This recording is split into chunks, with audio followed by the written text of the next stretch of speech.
My loveliest friends, welcome back to the FreeMelon Society. I'm Eli, and I would love today to introduce you to a guy that I came across who runs a YouTube channel called Raw Vegan Rising. This wonderful man's name is Shane Sterling, and when I came across his videos and lectures, I was quite immediately impressed with not only the wisdom in his videos, but how closely his experiences seems to resemble mine. And I thought right away, I've got to get this guy on the channel. Shane's mission is to help to raise the vibrational awareness of the human consciousness through veganism, through morality, and through the healing and detoxification of the body, and subsequently, of course, of the mind. He also teaches that all of the manifestations of evil, corruption, violence, sickness, and all that around us in society as we know it, these are simply externalizations of the corruption within ourselves. And in order to heal everything around you, you need to heal what's inside first. And so he is a coach, a life coach, and a nutritional coach who helps and heals his clients in this way. After 28 years of being a cooked food vegan, Shane, like myself, when I was a vegan, eating cooked food and whatnot, healthy, but, not really. Like myself, Shane was still suffering from health problems and the health effects that are concomitant with eating in that style. And it was only when he transitioned to a raw vegan lifestyle that he noticed all of his ailments started to clear up, and his life just took off from there. So, as you guys know, I'm primarily a fruitarian, and I've also noticed detoxification and wild health improvements over the course of time that I've been a fruitarian. Why I want to introduce you to Shane is that Shane has seen many of the exact same improvements and health benefits that I have eating a raw food diet, including raw foods like nuts and seeds and vegetables, and of course a good deal of fruits as well. So it is our abstinence from all the contrivances of culture that gave us these similar benefits. So anyway, without further ado, I would love to introduce you to Shane Sterling of the Raw Vegan Rising. Here's the interview. Mr. Shane Sterling, thank you so much for joining me here on my channel. I was really looking forward for a chance to interview you. For those of you who haven't seen Shane's channel, Raw Vegan Rising is the channel name, yes? Correct. Excellent channel. When I stumbled upon it, I immediately recognized Shane as a really, really intelligent individual who's got a lot to share and harmonizes very much so with the teachings that I give you guys on my channel. And I would really encourage you to take a look at his videos. He's got all sorts of great information out there. So that's Raw Vegan Rising. We'll put links in the description below. Thanks again for coming out with this. It's great to have you here. Thanks, Eli. It's nice to meet you. We're meeting officially here on Skype for the first time. And I've been checking out your channel, and phenomenal. I love the concepts of natural law and moral objectivity, and calling out and shedding light on moral relativism, which is like it's an epidemic in our society, in my opinion. And I work on my channel to talk about kind of the practical tools of transformation through primarily diet, which is my raw vegan lifestyle. Right. I believe that really harmonizes us with natural law in a really concise and simple way. Yes, because, absolutely. When we're aligned in our health and in our mind and our consciousness, we naturally can feel the connection to everything else. We can naturally feel those sympathetic vibrations and everything, and we'll make different choices. We'll attract different experiences. We'll have more success, more love, more health, all the things that we want. So we really just start with the primary fundamental of what we put in our body, and a lot falls into place. Yeah. It's really so obvious, the one thing that we have the most control over, what we put into our bodies, kind of common sense. If you put into your body riffraff and garbage and nonsense, then it's going to affect all, not only your physical body, but all your bodies, all your levels of being, your mental body, your emotional body, all these things. So it's such an important thing, for any type of striving in life, regardless of what it is, to have a core foundation built upon principles of morality and good food and whatnot. And then that really just sets the precedent, sets the tone for everything else that you'll do in life, and will make improvements in all of those fields. So, really important things that I feel that we're talking about on both of our channels here. First thing I wanted to get straight with this interview. So as a raw vegan, right? what exactly are we talking about when we say a raw vegan? So what does a raw vegan do in their life? What do they eat and what do they not eat? Just so we're all, on the same page. Right. Well, just physically what I eat and what I don't eat would be, I do eat all the raw fruits and vegetables, nuts and seeds, sprouts, okay, ferments like sauerkraut, homemade ferments, coconut yogurt, nut ferments. I don't eat any animal products. I don't eat any grains, legumes, potatoes. I might, shave up a little sweet potato in a salad or have like a little sprouted grain or something here and there. But in general, I try to avoid legumes and grains and starches like potatoes. The real concept of raw vegan, in my opinion, is more of like a devotional practice to like our spiritual evolution. So the food is really in service to our own spiritual progression. And so it's not that we restrict our diet. It's just that we align with the most simple truth possible, that just frees our consciousness to be able to focus on the more important concepts and the more important work for our life, like creating success, health, and abundance for everyone around us. Just like if we fast and we take time to clean our digestive system with juice fasting or water fasting, it frees the body up to eliminate waste and to excrete toxins and buildups and, crystallized acids and proteins in the body. Well, the same goes for just the diet and our consciousness. If we clean up the diet, if we just align with the simplest whole foods coming into our body, it frees up our consciousness, I believe, to focus on the things that are most important, which is really what I call like a triple win, which is a win for me, a win for you, and a win for everything around us. Right. Yes. Right? So that's harmonizing with the plants and the animals and the responsibility we have to be stewards of this planet.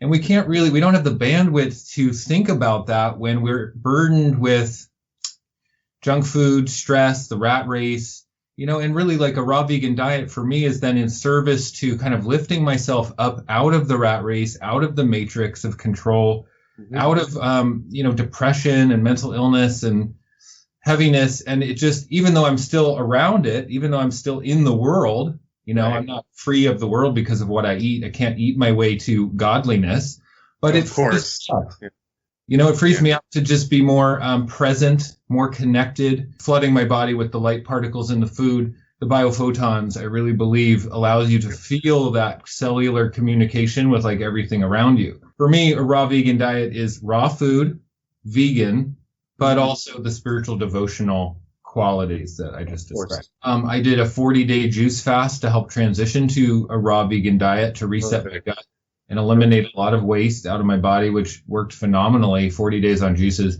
So that is processing foods to, but in general, I feel my best and I just thrive when I eat whole foods, simple as they come from Mother Nature, right off the tree, right out of the dirt, right from the vine, exactly as they are. And of course, I make recipes and stuff too, but the longer I'm raw vegan, the more I just really enjoy the simple whole food, like a modern meal of fruit, Right. So yeah, its simplicity really rewards the body. And I've been on this learning path. It's learning for me. I mean, I have been studying raw veganism and raw food for a lot of years, but I didn't step onto the path fully until I was 44 years old, so it's not something that I just did, willy-nilly. I really took my time to say, is this something that's going to work for me? Is this even viable? I had a lot of questions like everybody in the beginning. Is this even a viable lifestyle? Is this realistic?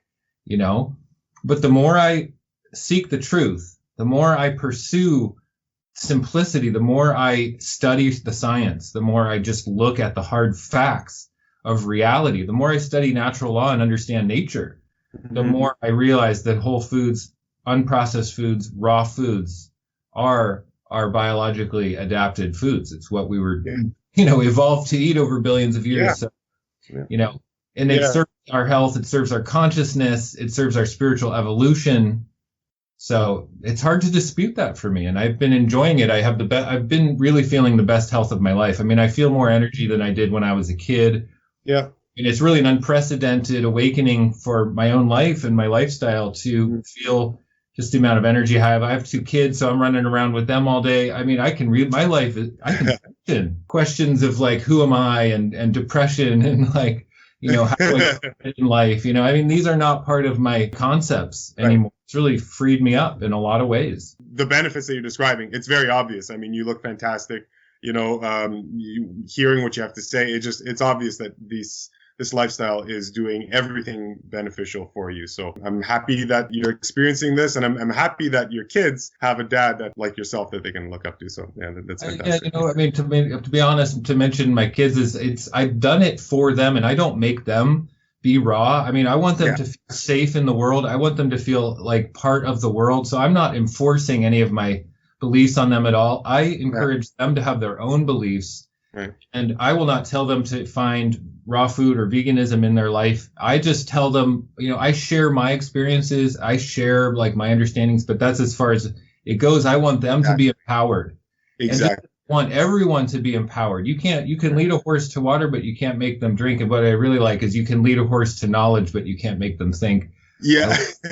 But we can't force others to wake up. We can't force others to step onto a path of spiritual devotion like raw food. But we can talk from this vantage point. We can say, hey, it really feels good over here. My mind is lit up. Like I feel connected. I have like the spark of the divine is really strong within me. And that's all we can do. We can just be the light and shine. I do that for my kids. I do that on my channel. When my kids got old enough, to where they were aware of who I was and what my lifestyle was like, this is when I have to take full responsibility for myself. This is when I have to really step into leadership, empowerment, especially as a man in the world. Men are under a lot of pressure. Yes. Men have to provide. They have to be leaders. They have to be fathers and dads. They have to be good, kind, loving men. They have to be not stressed out. We have to learn how to face our fears. We have to learn how to survive in the world. We have to provide. I mean, on and on and on, And then for me, having my two daughters, it just sparked that like, wow, I need to up level my life. I need to take full responsibility so I can be a true leader for my children here. When you have to love someone else and care for them, it really does do something to change someone's sense of responsibility, right? Now you know that you have to be an image and upstanding representation of what is good, for these others, right? So, and that's exactly what we're doing in the sense for our audience here. And like you were saying before, we can't force anyone, and nor is that our aim. We're not trying to force anyone into a particular mode of living. But what we definitely can do is tell you the absolute truth about those modes of living and tell you the disadvantages of not adhering to those. And once you know those, you can make up your own belief. You can come to your own conclusions. But we're definitely going to tell you how it is. That's for sure. Yeah, everybody's got to come to their own conclusions. And there's different levels of, we all wake up at different times and in different capacities. And I would just like to see humans be a little more compassionate towards the animals and towards the environment. And, I do focus on that on my channel. I mean, my channel is called Raw Vegan Rising. So I do speak about the ethical, moral stance of veganism, but not in a preachy way, just in a perspective way. Like, I think it's such an important component because like you were saying in your video on the nature of morality, that we're all connected. It's been scientifically proven. Yeah. We are just different expressions of the same energy. So the noble and humble and gentle beasts, that are taken for food on this planet as humans consume 250 billion animals a year, I believe is the number. If we're ready to evolve as a species and really set the energetic tone for how planet Earth operates and what the morality of planet Earth really is, we need to take responsibility for that. I've been feeling this my whole life since a kid. I went vegan at 17. This has been like my primary focus since then, 29 years ago. I can't see humanity like progressing past where we're at without, becoming aware of how we're treating the other animals on this planet, primarily the animals that we eat. And because it affects us on such a deep, primal, fundamental level, energetically, emotionally, spiritually, disconnect the two. And the gentleness and the benevolence in cows, for instance, they're such gentle creatures, that's part of us. We're hurting that benevolence and that gentleness in ourselves. We're taking that violence against ourselves, really. So, that's one of the things that I just think is a primary, fundamental, important concept. Right. if you're unwilling to start with the self, you can't really externalize any of those types of goodness, if they're not internally generated to begin with. When we eat products of slaughter and murder, pollute our bodies with these types of foul, rotting types of nutrition, right? It's not realistic to assume that you're going to express love and compassion everywhere else if you haven't even realized it for yourself. Glad you mentioned, because I wanted to ask you, there's so many similarities between myself and yourself in our progression through this healthy lifestyle. And we've both went through bouts of weight loss and detoxing and whatnot.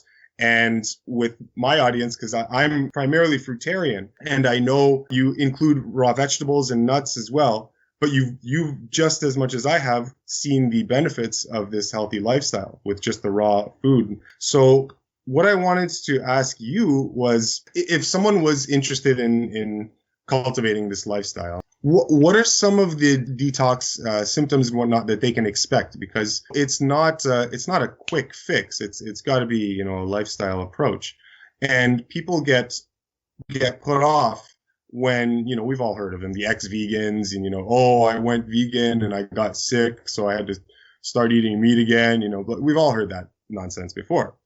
Not that it's nonsense. It's true. It happens, but it's because people don't understand this process. Right? Give us briefly a recap of the detox process that you experienced when you transitioned from, a regular mode of eating to the much healthier lifestyle of, raw vegan plant-based dieting.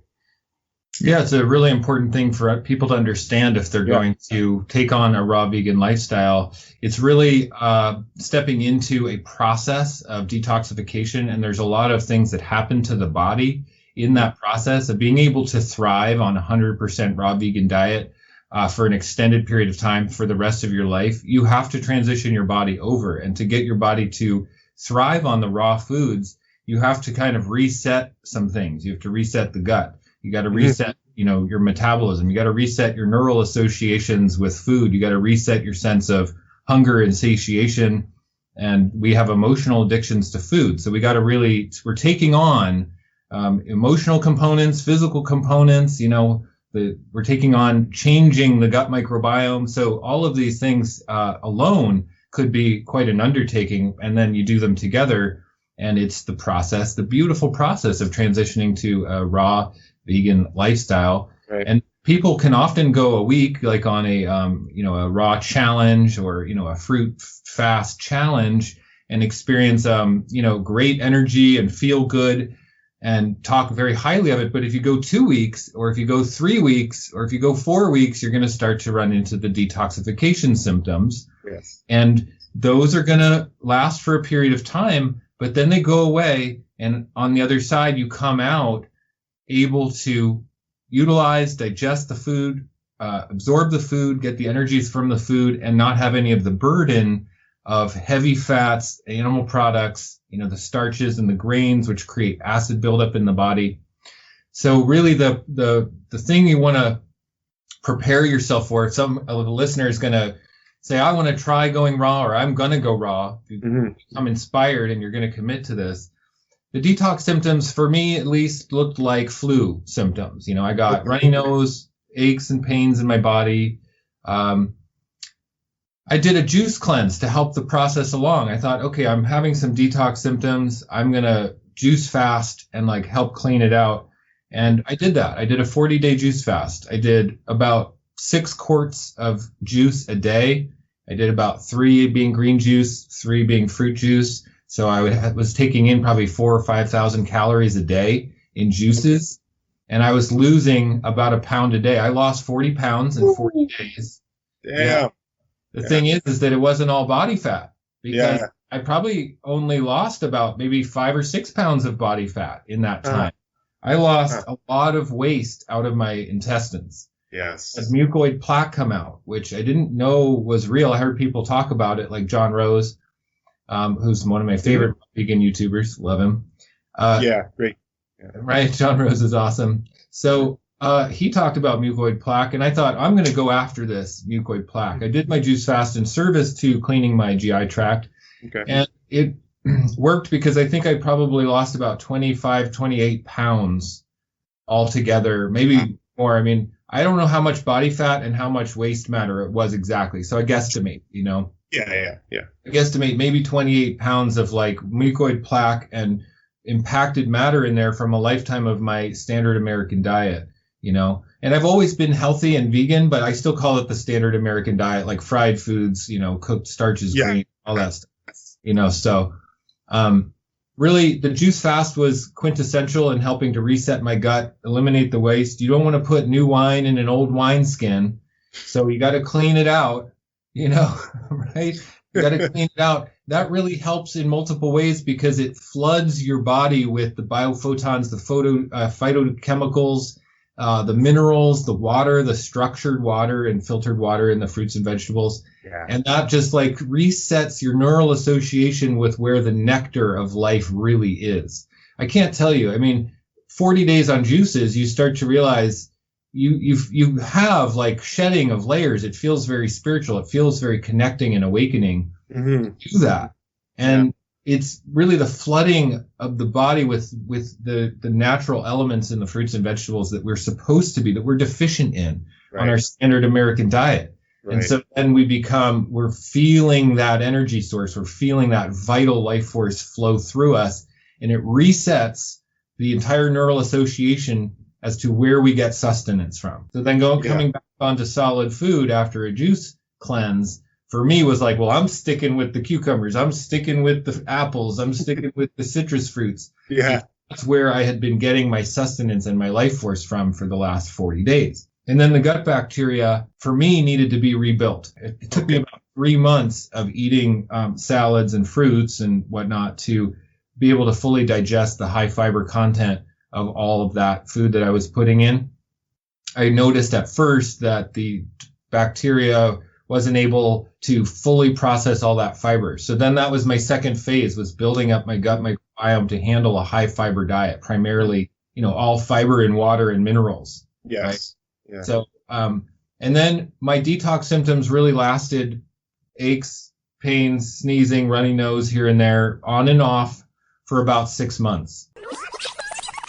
Aches, pains, sneezing, runny nose here and there, on and off for about 6 months. But it really wasn't until 10 months where I made my first YouTube video, I think, saying, I think I'm having a breakthrough. I think I'm feeling good, 100% good. And it was 10 months. And then, but really honestly, it wasn't until the 1 year mark, 12 months, where I think I finally broke through and felt like I was able to feel good 100% of the time on raw food and really thrive. And that's when my weight really started to come back. My energy started to come back. My body started to rebuild. I always like working out, but I was in a detox phase for like a year. So I stopped going to the gym to just allow my body to cleanse. And not focus on trying to build while I was cleansing. I just let my body cleanse. Right. And then at 12 months, I was ready to go back to the gym, put all my muscle mass back on, feel invigorated. Now I do, I get the hormonal rush from my workouts plus the raw food. Mm-hmm. I'm flying high on a daily basis, and that fuels my inspiration to create a YouTube channel in service to education and inspiration to others. And I advocate for raw veganism, raw food, and just spiritual progression in general in my life everywhere I go. Mm-hmm. And so for me, the detoxification process wasn't just physical. It was emotional and spiritual. I had profound layers of like emotional complexity shed off of me, like past traumas came up. I mean, past fears came up. I was really faced with like deep fundamental aspects of my fear and my faults and my self-worth. I've healed a lot of my self-worth, and I'm still working on it, like we all are, to really excel as a human being and to be a true leader to ourselves. Yeah. But self-worth, I think finding true self-worth was one of the most profound discoveries in my raw food journey in the first year, especially in detoxification, and knowing that I'm worthy of thriving, knowing that I'm worthy of what God intended for me, which was to be happy, healthy, have abundance, have money, have love, have relationship, have family, all of it, a good outlook, being in service to others, being, energetic enough to do all of this. That's been one of the most profound aspects of the process of transitioning and detoxification. So I found purpose, I found meaning, I found awakening and spiritual purpose. I changed careers. Right. I changed my whole focus. I'm actually a health coach now. I coach clients through the detoxification process and the transition process, actually, and help people with juice fasting, help people with the first 3 months. I generally do 3-month periods with people where I help them over the hurdles and the hump of that first detox phase. It's profound work, and I used to do something completely different. It completely changed the whole trajectory of my life. This is such an important experience, to be able to relate to people, because it's so powerful. You make these changes and every aspect of your being changes along with it for the better. When people ask me for advice, or when people are asking you for advice, they want to know what they can do and how they can improve their lives. The important thing here to remember is that when we've lived in a manner of abuse to our bodies, then you might be poisoning yourself over whatever, 10, 20, 30, 40, 50, 60, it doesn't matter how many years, right? So people have to remember everything that you take into your body, right? These things are becoming part of your tissue, part of your body. It becomes incorporated into your blood. And these waste products, depending on what you're eating, they're going to settle all over your body, your skin, your hair, your eyes, your nose, your feet, your organs, your tissue. This stuff goes everywhere. Now, you do that for year after year after year. You have to realistically assume that when you start to clean yourself out, there is a systematic process of undoing the damage of all of these years of an accumulation of waste and materials all over your body, wherever they may reside. And like you just said, as is your experience and is my experience, it takes time. So you really have to be patient. And as this process goes along, you can expect to get sicker first. You can expect all the things that you experienced, lack of energy, running nose, flus, all this type of thing. But on the other end, you become healthier, right? It's like an analogy I like to use is, let's say your kitchen cabinet, you want to clean out your kitchen, okay? And it hasn't been dusted in, let's say, a couple of years, right? When you immediately walk into your kitchen, there's not really dust flying all over the place, and, everything is kind of settled. So that I would equate to your body before the detox. Now, as you start dusting, right, you dust and you clean your kitchen for that temporary time when you are cleaning and detox. Yes, there is dust flying all over the kitchen, and, things are kind of chaotic. Maybe there's a pail of water, some of it spilled on the floor. Your kitchen's a mess. Right? That's the detox phase. People mistake the detox phase for the normal condition that lifestyle will be for the rest of their lives, and that's not true. But once it's all cleaned out and the dust settles, you've taken out the majority of the dust, right?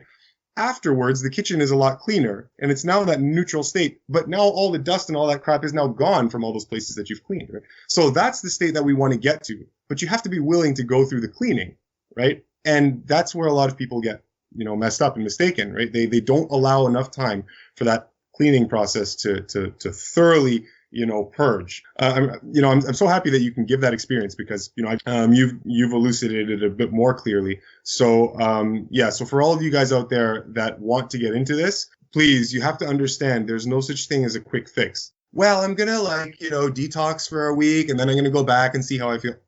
It's not how it works, right? It's got to be a motivated approach that you're going to sustain. And if you're not willing to sustain it for long enough, you're not going to see, the enduring results, as you've said. So you have to have a big why. You have to know why you're doing it. And I believe your why has to be bigger than health. It has to be bigger than yourself. Yeah.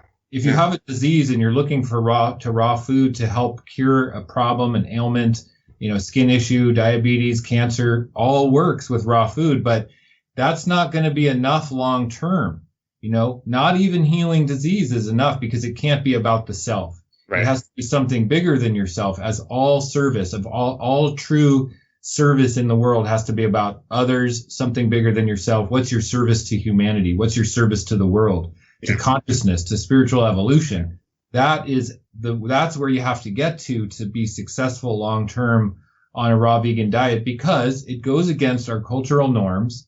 It goes against the traditions of the family. It goes against the traditions of our cultures. Yeah. And so to be one who stands up against tradition of culture or tradition of family takes a really strong personal knowing of what your why is. Yes, it does. I always tell people, like, get connected with what your big work in the world is, what your big purpose is, because if you're doing it for health, you'll go back to cook food. You'll go back. It's not going to be enough to get through the hard times of the detox. Yeah. And then there's even raw vegans who go back to cook food after 15 years, and say it didn't work and I became deficient and stuff like this. But we have to talk about how much cleansing have we done? How much detoxification have we done? Because I believe as waste matter stays accumulated in the body is where our struggle lies. The more toxicity in the body, the more struggle we'll have, even over 15 years. So really detoxification is what we should be in service to, not the raw food specifically, because the more we detoxify, the more we'll be led to the higher vibrational foods. Right. So toxicity is like density, frequency, lower frequency, keeping us in a lower vibration. As we clear those layers out, clear the toxicity out, then we become able to focus on the higher vibrational thoughts. And really that's the process of detoxification. Yeah. And detoxification leads us to raw food, and not the other way around. Raw food doesn't lead us to detoxification. Detoxification leads us to raw food. So my advice is always, I tell my clients all the time, we're focusing on detoxification. That's why we're going to do a juice fast. That's why we're going to do cleansing, fasting. That's a big part of it. And I think that's critical for success long term. And I don't know, people who are failing off of raw vegan diets, raw vegans going back to meat and carnivore diets and going back to food. I mean, it's a failure of your purpose and your why of why you're doing it. And it's really succumbing to the weaknesses we have within ourselves in being leaders. Not everyone is ready to be out in front, holding the torch for a new paradigm of health and consciousness on this planet. Right. And if you feel called to be someone who's a torchbearer out in front, leading the way, showing the light for others to follow, then yes, get on board and stay committed. Because if you run into deficiencies down the road, if you run into things you need to tweak and adjust, you can do that. But it's not going back to cook food and retoxifying your body, reacidifying your body. It's about and adjusting the course of action to stay raw, to stay on your spiritual path, to stay committed to your big why, which is ultimately helping the spiritual progression of humanity and this planet. Very powerful words. Yeah. That leads me to my next question for you. It's interesting. We have all these very, very obvious, demonstrable, tangible benefits to cleaning up your diet, your lifestyle, detoxing your body, all of the benefits that yields. We know that this is the result, okay? We know that these are the effects of the lifestyle that we are teaching. Why, Shane? Why is it so difficult? What is it about the world that we live in that makes it so difficult for people to, in light and in spite of all of the benefits that we can tell them are coming your way if you do this? Why is it so difficult for people to do this, to adopt these lifestyle changes? What are the resistances that stop them from just jumping into this, full swing, cold turkey right away? Like, why can someone just not say, yeah, obviously this is the right thing to do. Here I go, What stops a person from doing that in this culture that we live in? It's a great question. I mean, I made a video on this called All Raw Vegans Eventually Go Back to Cook Food. Title of the video. We'll put some links to that down here. Yeah. It was a good video. I talk about what I believe are the reasons. But the primary fundamental reason I believe is self-worth. If we don't heal our self-worth, our place of belonging in the world, our knowing that we deserve to take up space, that we deserve to have success, that we deserve to have money, abundance, health, love, joy, freedom, then we aren't going to create it. We have to know we are worthy of it. We create exactly in our life a reflection of what we feel worthy of at any given time. If we live in a crappy apartment and we have a crappy job that we hate, that's where our self-worth level is. If we have total abundance, $1 million house, $1 million job, and a total freedom, that's where our self-worth level is. So someone with $1 million house could have terrible relationships and feel alone and isolated in the world. Mm-hmm. So wherever our self-worth levels are is where we will experience either, poverty or abundance. So we have to think in those terms. We have to heal the total self-worth journey, which I believe raw food helps with that process. Again, another reason to just stick with raw food and allow it to work its magic and to shed the layers of fear, chaos, self-judgment, self-violence, and anger, so that we can really express and learn who we are and what our self-worth is. Right. Self-worth plays into the next component of that, which is who we are in the world and our cultural traditions and our family traditions. If we're born into a Hispanic family, for instance, who cherishes their tortilla traditions and, the rice and beans, and the grandfather has, the 3-generation-old recipe of beans, it's steeped in the culture of identity, steeped in our self-worth. Chicharron on top of chicharron. It's fried pork skin on top of fried pork skin. That is all you could ask for. All you could ask for. All you could ask for. One taco. For me, and I think that the taco is the most delicious thing in the world. Why? Because tortilla, for the Mexican, it's our plate. So we eat our plate. It's our plate. So we eat our plate. Taco, it's everything. You put it on a tortilla. As who we are. My worth revolves around my 3-generation-old recipe on how to make this beans, right? So, and I've heard people say that. I take that analogy because people have said that to me. Interesting. Yeah. So we are going up against cultural and family traditions that define the very human experience.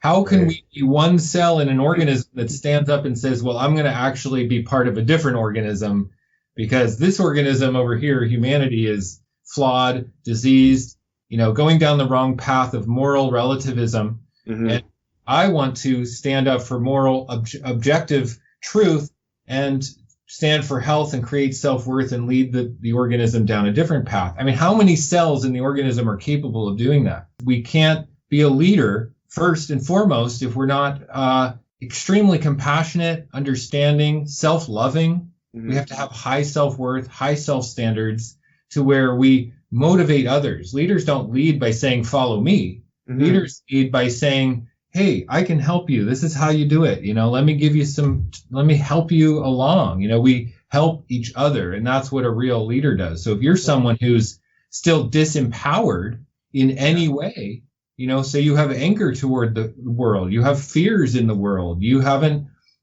experienced the success or the meaning or the truth that you want to experience, how are you going to possibly be a leader to take that stand in your life and say, I'm going to lead the entire human organism down a different path, a trajectory of spiritual integrity and growth? That's a tall order. Not everyone is capable of doing that. So everyone's capable of thriving on raw food because it's our biologically adapted diet. That's what we should be eating. And our bodies will thrive when we focus on whole raw foods. That's the easy part.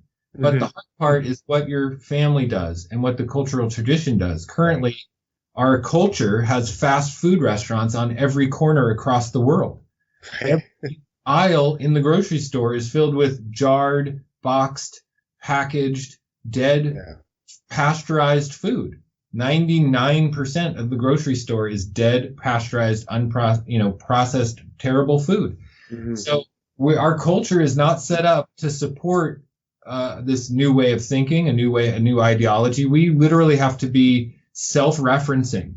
We have to know why we're doing it and what we're doing from an internal vantage point that doesn't include the outside world. And that's like, we have to be called. We have to have a mission. We have to have a truth, a divine spark in our hearts, in our minds. We have to feel connected with the, universal truth that is pulling us forward. We have to feel like we are, endowed with this mission to help and to heal. Yeah. And I just really think it comes from an internal place. Nothing can sway you from your path if you're motivated and committed from a deep spiritual internal place. Yes. It doesn't matter what other people say. It doesn't matter what the naysayers say. It doesn't matter if people say, well, science debunks this. where that doesn't matter because you're going to find a way.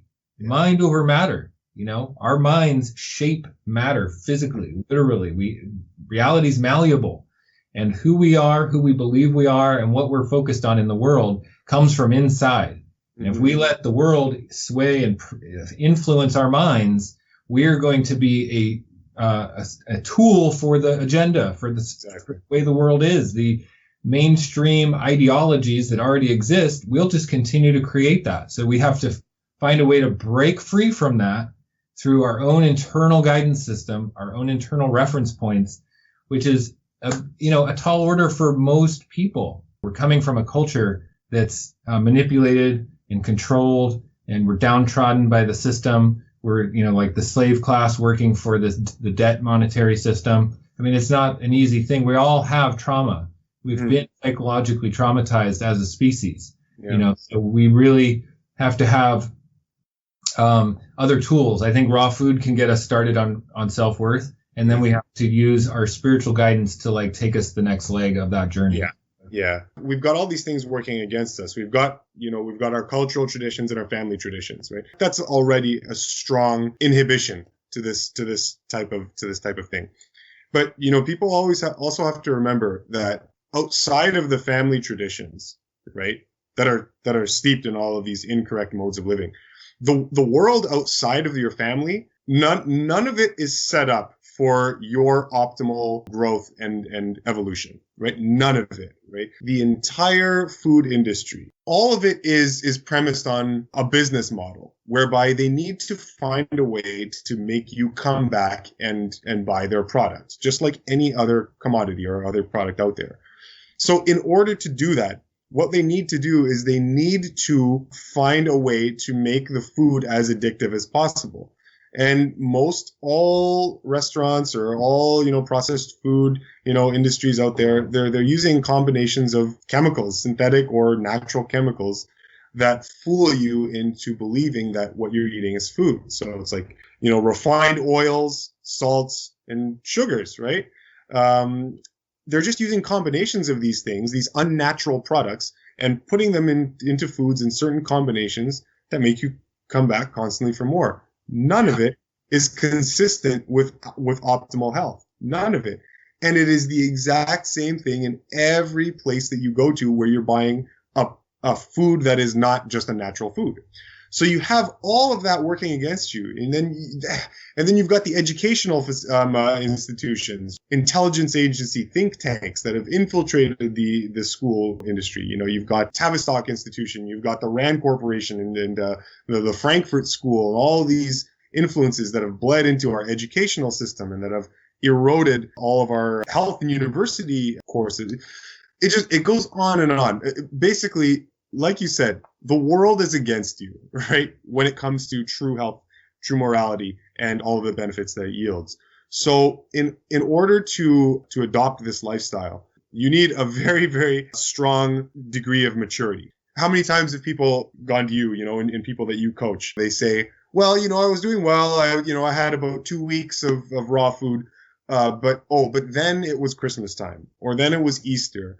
And there was all the normal food around me, so I was like, okay, whatever, I just binged. Right? How many times we've all heard that? Any health coach has heard that. And, is that really an excuse? Not really. This world is going to be around us for our whole lives. We live in this world, right? That's never going to change. So, I mean, I could use the excuse of saying, well, I've been eating raw food for, 2+ years now. Oh, but a pizza went up beside my place. So, I had to do what I had to do, right? It takes a fantastic amount of maturity for you to know who you are and to be in the presence of these things, even if they are occasional. Christmas, the wedding, whatever. And to stand in defiance of those things and to say, yeah, I know these things are in my immediate vicinity. And I know that I have access to these, cooked foods, right? No different than any other time. I could cut this interview right now and just go and pig out on, McDonald's if I wanted to, right? I could do that, but I'm choosing not to, right?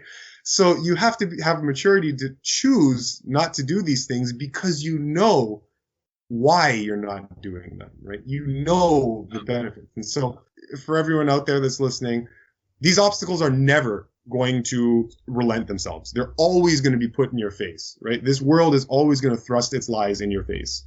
If you're trying to make these changes, you need to know why you're abstaining from those things. And you need to be mature enough to be able to resist these things, not because you're just always saying, no, I can't. Yeah, it's not restriction. It's not restriction. It's just that you're making the choice because of an elevated sense of awareness that those choices don't lead you to anywhere that you want to go. Yeah. And that's why you're doing it. Even my own mother says, you should be able to eat some cooked food if you're at a friend's house and they want to serve you this, and it just fitting in with the world. Even my mom pressures me, just fit in with the world. Yeah, just fit in. But for me, that choice of having cooked food at a dinner party or at a friend's house isn't going to serve my highest good. It's not going to allow me to be in service to the world in the way I need to be. My mom's advice just doesn't fly with me. It just doesn't fly. That's such a good mindset to have. Need more people like you to teach others, how to develop that mindset. Yeah, that's exactly it. And I really hope that helps for those viewers out there to really understand what it takes. And if you do understand that and you do carry out these prescriptions for better health and wellness, I guarantee you will be a better person on the other end in every single way. So you've been doing this for a while, and I think the next thing that I imagine would help people is, okay, so now we know that we can get much healthier in every single way. We know that our lives will improve. Okay, so we know all that. And we know that the world is against us, and we know that it's not going to help us. We need to undertake to do this on our own. The last thing I wanted to ask you, as you've gone through this journey, I imagine you've had this trial and error process whereby you're figuring out, okay, what meals can I eat? What goes well with what? You're just experimenting with what raw foods work for you. If you're coaching someone as to, what to eat, because a lot of people have this stumbling block where they know that the things that they're eating are bad, but they just don't know what good things to eat. Right? It's like, okay, well, where do I go? What do I eat? I can't eat anything now, or so they think. So what are some of your preferred or favorite meals that you've discovered were great replacements or transitions, from a cooked bad standard American diet to, a cleaner diet? What are some of the options that people have when they're making this transition, in your experience? Yeah. The first day I ever went raw, I went cold turkey, and I just decided one day, okay, I'm going to eat raw food. I'm probably never going to go back. Yeah.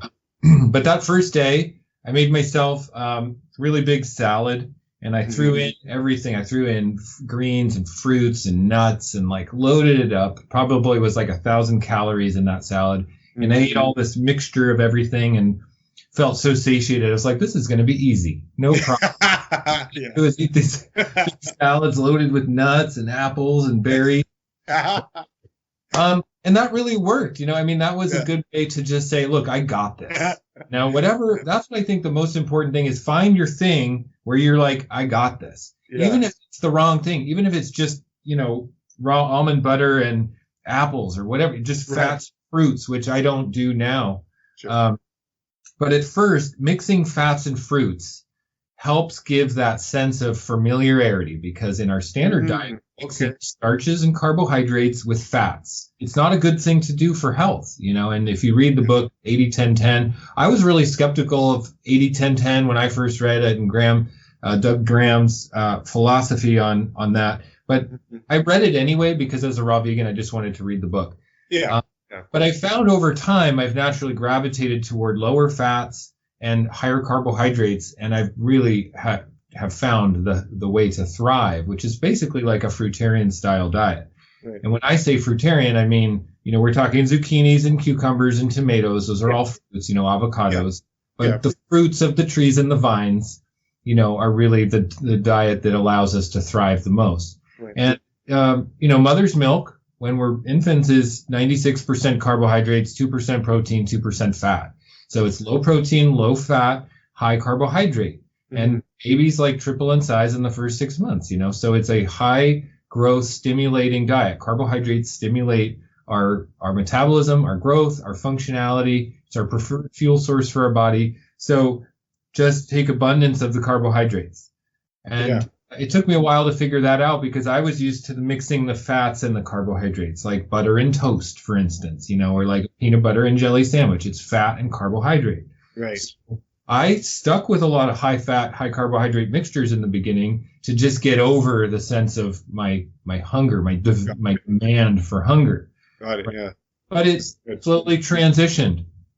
And one of my favorite things in the first 6 months, I'd say, was a bowl of fruit, berries, bananas, strawberries mixed together, whatever fruit, with like sunflower seeds, shredded coconut, cacao nibs, like all the fats and the fruits mixed. Yeah. I'd make a hemp milk and I'd pour that over top, and it'd be like cereal made with fresh fruit and seeds, and that's a lot of calories. It's really satiating because it's mixing the fruits and the fats, but I don't recommend fruits and fats like that ongoing. And you'll probably find that if someone's really undertaking a raw vegan diet, that doesn't really work, and you get indigestion and you get gas and bloating and stuff from food like that. But in the beginning, who cares? Do it. Find out for yourself. That's honestly what I believe. I believe that raw food is universal for everyone. We're all going to thrive on raw food because our biology is all the same. But the exact ratio of how much fat you like in your diet, how much protein you like in your diet, is going to be different for everyone. Right. And I think that you have to experiment to find that out. So I would highly recommend reading a book like 80-10-10 because it just kind of opens the mind to this low fat, low protein kind of idea. In our modern culture, we're told that healthy fats and lean proteins are the way to health. Fat is how we get healthy, but it's the opposite. Low protein and low fat and high carbohydrate is how we get healthy. Exactly. The raw carbohydrates filled with water, filled with minerals, filled with the living electricity, the sunlight energy, the biophotons, the phytochemicals. This is what creates the health. Yes. So now I can eat a mono meal of watermelon or banana or cantaloupe, whatever it is, just sit down and have a bowl of one thing, and I feel the best and I'm most satiated. I do still find that I like salads each day. So what I do is I start my day with smoothies or fruits, fruit mono meals or blending them. And then toward the end of the day, I'll start to bring in the greens and avocado or nuts and seeds if I'm going to have nuts and seeds that day. And I don't always have nuts and seeds. Some days I want to, some days I don't. Some days I'll have all fruit, some days fruit and greens. For me, I did a whole week where I did nothing but fruit and my kidneys started really filtering. I think the all fruits are great for cleansing, just super amounts of energy and getting your body back in shape and healing. But for sustained for me, I like to have some greens and I like to have some fats. Some days if I'm traveling or whatnot, I'll bring, even cashews with me for a snack. And I don't generally eat cashews because they're not raw and they're not really, they're inflammatory and all this stuff. But, once in a while, I'll have some handfuls of cashews. It's a whole food. It comes off a tree. So really, I think the most important thing is to not get caught up in, am I doing it right or wrong? But just do it and find out what works for you, There's no way for anyone to know what that's going to feel like to break the demand for cooked food hunger. It's an addiction we have in our minds. It's an addiction that's steeped in our psychology and in our culture. So we're really breaking away from something very big and struggling with the sense of hunger as you transition and start in on a raw vegan diet is, I think, the biggest challenge because you feel hungry. So my advice to all my clients always is just satiate. Just don't feel hungry so you can stay on the whole raw foods, whatever that means, and you'll figure it out as you go. You figure out that, I don't like this combination, or, this combination makes me feel great. And the more time you do it, the better you're going to be at it. And then eventually you're going to probably end up at a high carb, low fat, raw vegan diet, which is the ultimate for health, Perfect. It's kind of like a lot of things in life. You don't really realize that you can do something until you have to do it. Something in your house breaks and you have to fix it. It's like you would have never thought that you would have been able to fix it until it was a necessity, right? So and you'll find a way. As much as it can be daunting at first, right? Oh no, I can no longer have my pizza and pasta and whatnot or lasagna.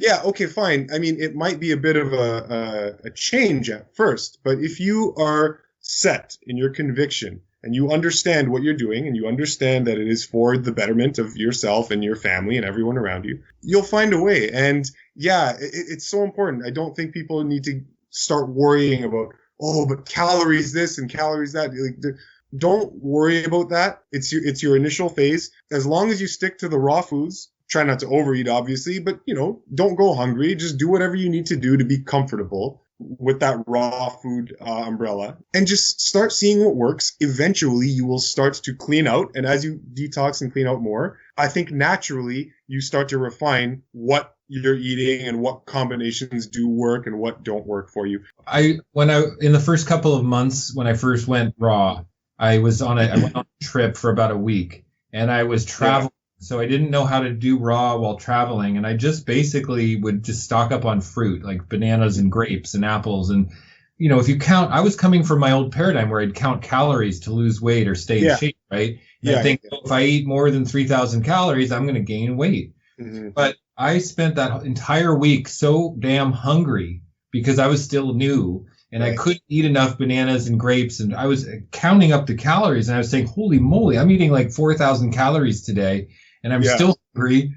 4,000 calories. I said, I'm going to come back from this trip. I'm going to be gaining weight. And I got back from that week long of stuffing my face with seemingly high calorie fruits for a week. Yeah. Got on the scale. I was, I think, 2 pounds less than when I got there. I didn't gain a thing. Yeah. I was in calories going, wait, I can't be eating 4,000 calories and not be gaining weight. That doesn't. So I was like, my mind was blown that I could eat 4,000 calories of fruit and not gain weight. I was like, wow, that's actually freedom. That's actually good. I like that. So that was like self-discovery. No one had told me that. I missed it or something because I didn't think that was possible. And so now I know that I can have lots of calories if I want, and I'm not going to gain weight. If I lift weights or something, I can channel that into some muscle mass and put some energy in my body to fuel workouts and feel great and be fit and be in shape and feel like $1,000,000. But I'm not going to put body fat from whole raw fruit. I mean, maybe dried fruit, maybe nuts, but not food. Yeah, so it's freedom. I've had some weight loss clients, and it's such a paradigm buster to say you can eat as much fruit as you want, pretty much. It's how you mix the fruits that become an issue. But really, fruit by itself, you're going to lose body fat on fruit no matter how much you eat. And that's incredible. For anyone who's listening, I think this is an important thing. That sugars don't metabolize the same as starches, which break down to sugar. It bypasses the liver, and it doesn't need insulin to carry that energy to the cell. Yes. So we get direct energy in our cells from fruit sugars, like fructose specifically, bypasses the liver. So there's no insulin response, direct instant energy to the body. If we're eating starches like grains and stuff and legumes and potatoes, those foods are sugars just in starch form, but it requires insulin to carry that to the cell for energy. And if there's excess, that insulin is what stores the energy as fat. So when there's no insulin response, there's no fat storage. And that's why you eat an abundance of fruit and not gain weight. And that's freedom for most people who come from a counting calorie paradigm. They experience complete freedom. Eat as much as you want. Enjoy the abundance of life. Whenever I'm giving lectures or even just in person, people ask me oh, isn't that hard? And I'm like, man, I'm teaching you freedom. I am teaching you how to live in the easiest way possible. You don't have to do this intricate meal preparation. Man, my life is easy when it comes to diet and whatnot. It's easy. Meal preparation is kind of a bummer, and cooking is definitely a bummer. Cooking is always oh, I got to do this now.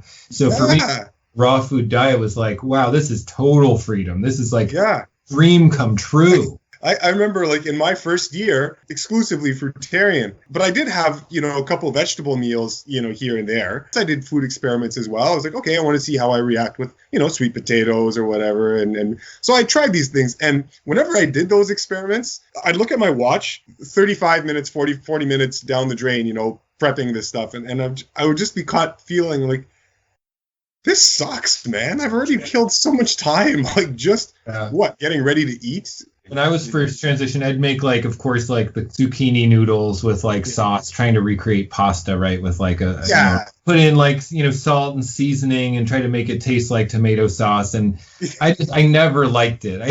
I never liked it. Yeah, sometimes I'll just even have just greens with like just greens and grapes, or just greens and cucumber or something, like keeping it really simple. And that just makes me feel the best. If I eat too much of a mixture, I'll be like, oh, I got to digest that now. But if I'm eating simple, like one or two things at a time, bam, I'm off to the next thing. I got energy for my life. I don't have to worry about it. It doesn't slow me down. You have everything to look forward to, every advantage at your disposal if you do this, right? Not only does your health improve, not only does your thinking improve, not only does your emotional control improve. Now you've got this spilling over to the other people in your influence, your time efficiency, all this improve.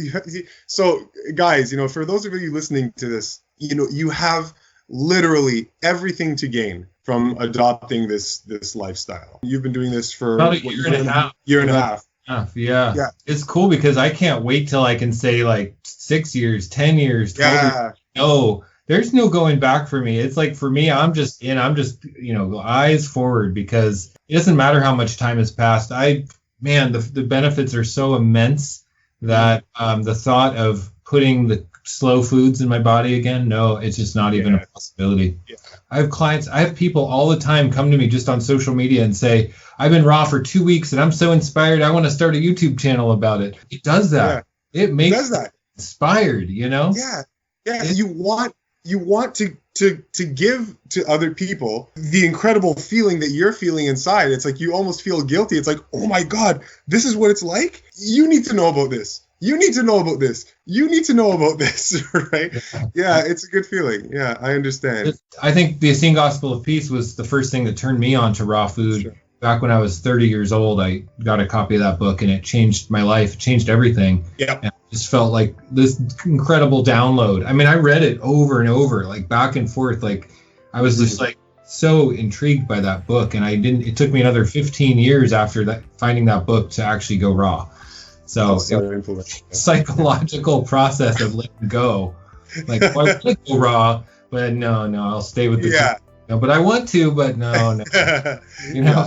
It can be challenging, but it's definitely the right way to go. This has been really informative for me, and really helpful for me, and couldn't be thankful enough that you've given me this time of yours. So for all of you guys out there, definitely check out Shane's channel, Raw Vegan Rising. I'm going to put some links in the description below so that you can easily click away and check out all of Shane's lectures and videos. And if you like this channel, you will absolutely love and get good information from Shane's channel as well. So I encourage you to go and do that. Mr. Shane Sterling, thank you. Thank you from the bottom of my heart for doing this. Maybe in the future we'll have some other important topics that we can discuss. Yeah, thank you so much for having me. I really appreciate it, man. Yeah. Thanks for connecting. I really appreciate it. Two minds are stronger than one. And Absolutely. Really creating community is so important. And YouTube's a phenomenal platform for the raw vegans to really come together and speak about it. So even though it might be controlled by Google and the CIA, people like you and me here talking to the public, and that's extremely powerful. Thank you so much. Yeah, and you enjoy your day, and we'll catch you next time. Okay. Bye. All right. See you soon. Bye-bye. Thank you so much for tuning into this interview, guys. Make sure to check out the Raw Vegan Rising. You're going to find plenty of fantastic information there as well. If you like this interview and you like what we're doing here on the FreeMelon Society, then please subscribe, hit the like button, hit the bell notification, make sure you don't miss future videos and interviews and whatnot that we're going to be releasing here. I wish you all the best, and we will see you next time on the FreeMelon Society.